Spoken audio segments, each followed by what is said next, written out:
out of the box or out of the wall, whatever you want to call it, we have, almost failed, Quarry. So this is a Cinemax show / HBO show that only lasted for one season about a guy coming back from the Vietnam War, and can he make it back in America, or is he going to become a hitman?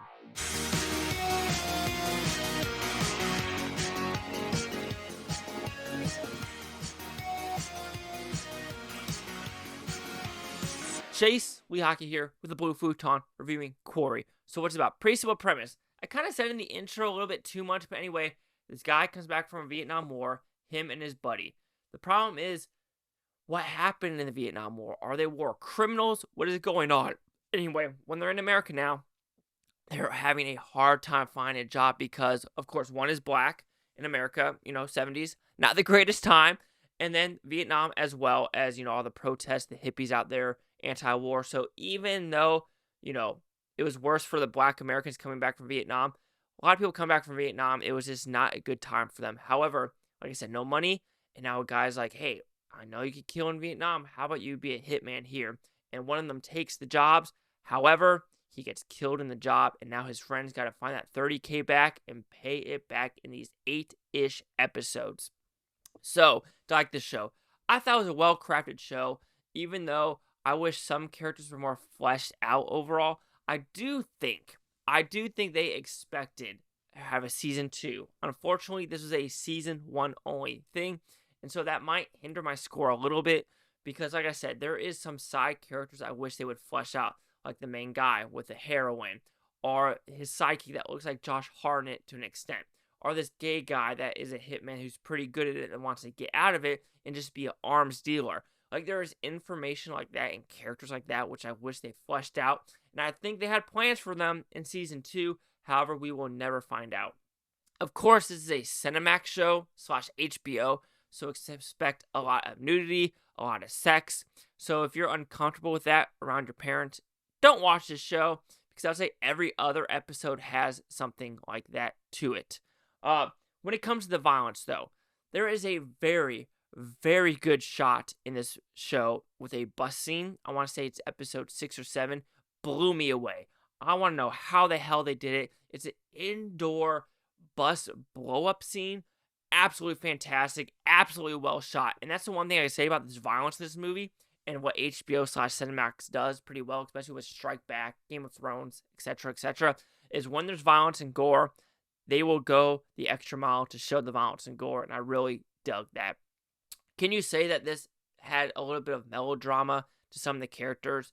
Yes, especially with the wife character. Sometimes the wife character really got annoying, especially there's this one where they're in a hotel. It's like in the halfway point in the series, which you're like, okay, lady, like, I understand what you're trying to go for, and you're trying to get your husband to get out of this hole of this $30K, but you're doing some shady shit that is just doesn't make no goddamn sense.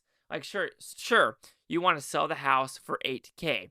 Why not? But where the fuck are you gonna go? Like, she's one of those characters in this movie where she thinks about one step ahead. She doesn't think the ramifications of what one step does and the different roads this path will lead. And she just never thinks about it. And that character flaw really pissed me off in this show, because I'm like, look, lady, you gotta think a couple steps ahead, because this is getting really fucking frustrating. But no, this is a good show that talks about the PTSD of Vietnam War. What actually occurred in the Vietnam War? What are people willing to do for quote-unquote order? Because, of course, if people in the military don't realize it's like, you don't have to do lawful or unlawful order. So at a point, people say, like in the military, oh, you gotta do this. You're ordered to do it. Nah, there's something called the Inspector General, and if you think it's an unlawful order, you go to the IG, file a complaint, and do stuff like that. And people are like, oh, but, enlisted versus officers, I mean, it matters on your rank and who you actually know. Let's be freaking honest. People are like, oh, it must be about your rank. Nah, it's who you know and who's willing to protect you. And that's kind of the shadiest stuff, because even in the military, you do have these generals who do have their little, like, I'm going to call it their pets. I know that sounds completely awful, but, like, people that are in their clique that they're like, oh, I want that person to be a general. I want that person to get ranked real quick, blow the zone real quick.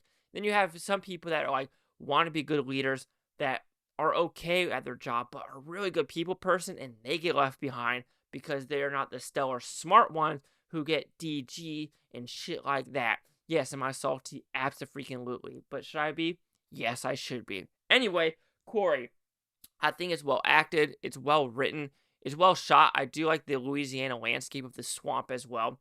But I do think some episodes were left wanting more, especially with some of those cop characters, the gay arms dealer, and the side character that looks like Josh Hartnett. I wish they were fleshed out a little bit more. But I do think they're expecting a season 2, which they didn't get. So it is what it is on that level. So Quarry, I would say season 1, but series will receive a 4 out of 5 blue futons, which equals at 80%. So see the critics and user scores gave this one. This is a 2016 show, baffling. Anyway, 78 with the critics, 93 with the audience score, and let's see if there was a critic consensus. It looks like nay, there was no critic consensus. Unless I'm saying this really wrong. Yeah, no critic consensus. I'm an idiot. Anyway, 76, 80, 93, 78, sorry. So basically we're all pretty close. Chase Lock here with the Blue Futon. Like, comment, subscribe. One of the things, Futontopia. You Blue Futons, think about your great day. I don't care what to say tomorrow, week, from a month, or a year from now. Every single freaking one of you. And Quarry. Is that a good nickname? I think it's a pretty decent nickname. Right? What am I talking about? Just shut this off. Shut it off.